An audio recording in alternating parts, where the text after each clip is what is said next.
Hello, welcome back to Auto Pop Culture. Today we're going over Taylor Swift's 8th album called Folklore.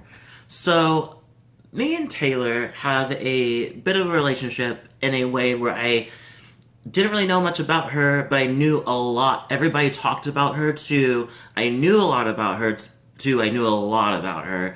And so I was like, I'm knowing way too much about your personal life. And I know she got very caught up in the drama of the music industry. And so I think that's really bitter in the ass. And then after that settled down, I think she just like, you know what? I need to not follow everybody else's thing and do what I need to do, kind of thing. And I think she finally did that in this. This is exactly the type of direction I was wondering she would go to. Because when you listen to Lover, there is a bit. Actually, no. You see, this can go further back to 1989.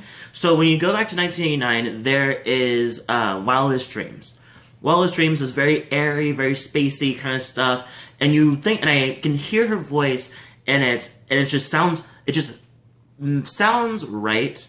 So then when you go from that, and then she went to Reputation, which is liked it sonically. I just didn't like the lyrics and what she was saying, and there's obviously some things that weren't really working for me, and I also did, and at that time also was on a anti Taylor Swift for a minute, and then she brought that sound back into Lover, this weird kind of like dream pop in a way, and I loved it. I thought it was great. I was like, this is probably I think this is home. This is definitely home. May not be a like permanent home, but this is definitely home. If you take this with you and go with it, this is it. So I was like, okay, so her next album has to be dream pop.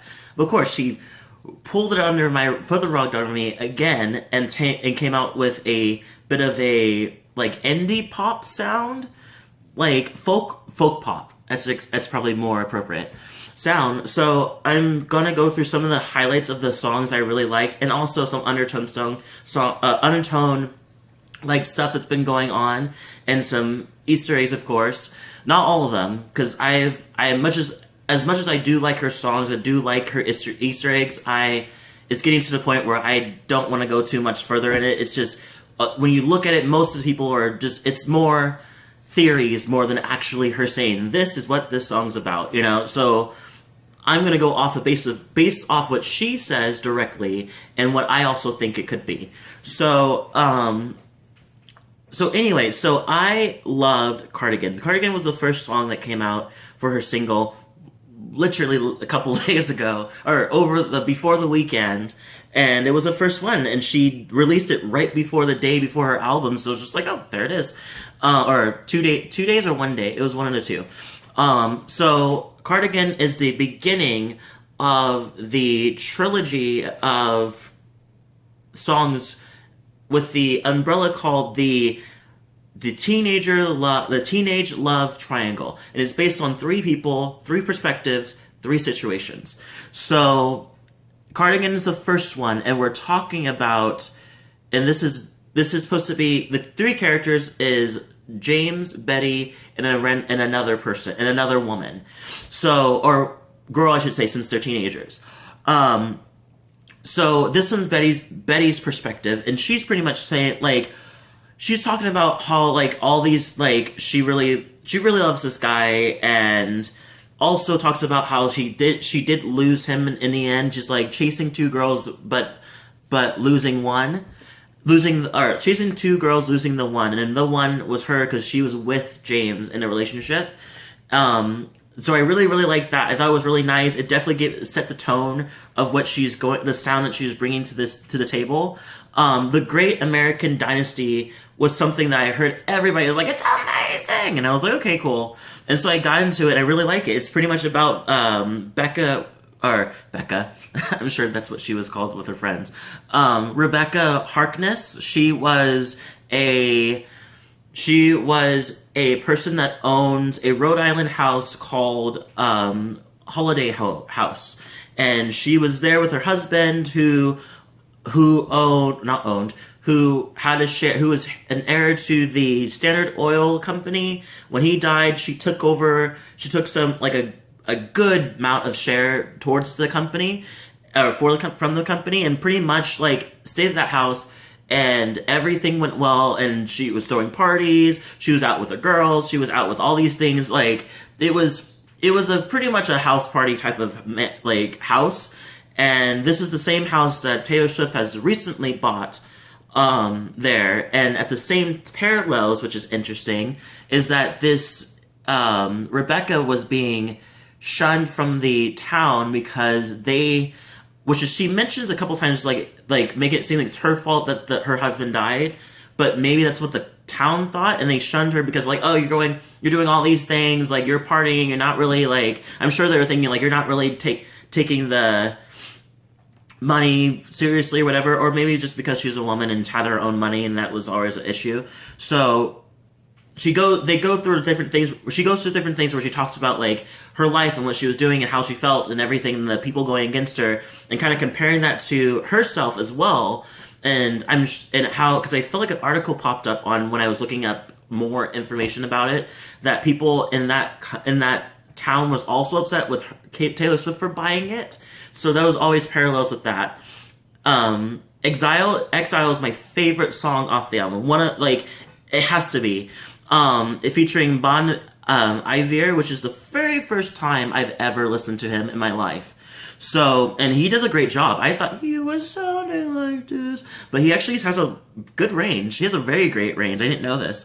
This one's talking about two ex-lovers who see each other after a breakup, and pretty much it just goes back and forth between what they felt about each other.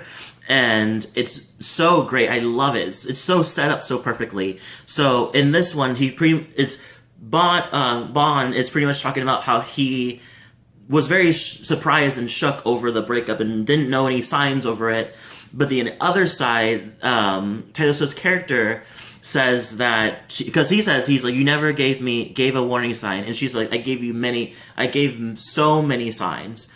And I feel like that's the kind of a thing saying like, he was oblivious to what was really going on, and she was like, I've seen this going on. And they both say, like, I've seen this story in movies, I know how this ends, it's not really fun. And they both feel that way. I really, really like that one. My Tears Ricochet is another one I really, really like. It's based off of what she says, is the blah, blah, blah, blah, blah. I gotta get my speech together. Embittered tormentor shows up at a funeral of his falling object of obsession. So pretty much, this person shows up to this person's funeral, or this woman's funeral, and pretty much, he said, as she says, and you curse my name, wishing I'd stay. And pretty much in this direction, she either leaves him before she dies, or she dies in the relationship kind of thing, or something like that. She says she never had the will to go gracefully. I wasn't sure what that meant exactly. So it just looks at him, he's trying to save face by saying, like, I'm so sorry she died, blah, blah, blah. But obviously, he's more sorry that he can't possess her anymore. And obviously, everybody else knows he's an asshole, but he's doing, the people that don't know, he's trying to save face on his own self by like, oh, it's so sad, I'm so sad kind of thing. August is another one I like. That one's pretty much talking about this is part 2 of the teenage love triangle. So this one is for this perspective of the girl who James cheated with. She pretty much talks about how everything was great and they had a great relationship in the summer. It ended and she's not really happy about that. And this one says, so much for summer love, saying us, cause you weren't mine to lose. And so obviously she must have known that that he was dating, or maybe she found out later on he already had a girlfriend. And so she's kind of brokenhearted and everything, and it's mentioned August. Another one I liked was This Is Me Trying, is her, once again, the second time that Taylor Swift has done this, where she has faults in the relationship. It's been years where she hasn't done that, where she like, except for back for September or back to December, but everything else has been very kind of everybody's fault but me kind of thing. So seeing this is actually kind of refreshing, and it sounds beautiful. The song is very beautiful. It's one of the things she says is pouring out my heart to a stranger, but I didn't pour the whiskey. So obviously she mentions in pieces of it that she had lain into alcohol in some ways, but in this situation, to get them better, she has leaned into pouring her heart to a stranger, hashtag probably a therapist, and refused to go to the alcohol direction. Illicit Affairs is her taking a second to put her foot inside fit inside the shoes of a woman who's in the middle of an affair, and what's it like, and what's the idea of what they're thinking when they're doing it. One of the quotes I like is, "For you, I will ruin myself a million little times," and saying that just like you want to feel that feeling over and over and over again, even though you know it's self-destructive and it's gonna hurt the other person in the end. It's one of those things. It's like the way that she said it made it seem like it's a light addiction, but I think it's a light addiction to a chase of a different person giving you a different feeling. So that's my guess. A nice shout out to Mad Woman. I love that song. It's just, she pretty much just lays it out. Just like, if you expect anybody to like me to come out, you expect to poke the bear and then not me to react is ridiculous. So I like that. Epiphany is a very heartbreaking song. It's pretty much about the nurses and doctors of during COVID right now, and how they try to find relief in their sleep, and how I guess it's something she must have looked up or maybe asked a nurse friend, but apparently they only get like 20 minutes, if that, to kind of relieve and sleep before they have to go help another person or do that. And I think she paralleled that with her grandfather, who was in the war.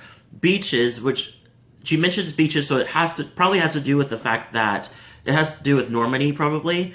But it also has that kind of thing where they both weren't really ready for this situation, and you trained for it, but you didn't really think about this, like the emotional strain that it caused onto you. One of the things that she says is that just one glimpse of relief to make some sense of what you've seen.